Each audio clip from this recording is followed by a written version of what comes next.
అన్నీ వాళ్ళ ఇంట్లో గృహప్రవేశానికి అందరూ వచ్చారు. ఒక్కొక్కరుగా వస్తూ ఉన్నారు. 2 డేస్ నుంచి అయితే మాకు హడావుడి స్టార్ట్ అయిపోయింది. నేనైతే ముందే వెళ్ళిపోయాను. హైదరాబాద్‌లోనే ఉంటాను కదా!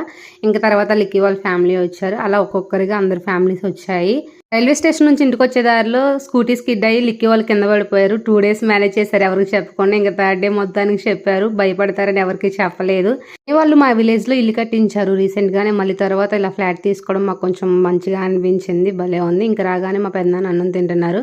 Next day morning early morning ఏమో మా తమ్ముడు వాళ్ళు వచ్చేసారు. మా తమ్ముడు వాళ్ళ ఇంట్రడక్షన్ వీడియో అనొచ్చు ఇందులో అయితే. మా తమ్ముడు వాళ్ళు ఇంకా అత్తయ్య వాళ్ళ అబ్బాయి వాళ్ళు ఇద్దరు వచ్చారు. మేమైతే ఏ సెలబ్రేషన్ అయినా కానీ మా ఇంటి దగ్గర విలేజ్‌లో సెలబ్రేట్ చేసుకుంటూ ఉంటాము.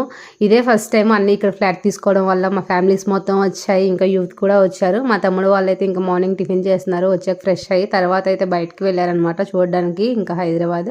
టిఫిన్ వచ్చేసి ఇడ్లీ అండ్ పులిహోర ప్రిపేర్ చేశారు. మా తమ్ముడు వాళ్ళు పులిహోర విత్ చట్నీ ట్రై చేశారు. కాంబినేషన్ చాలా బాగుంది. మీరు కూడా ట్రై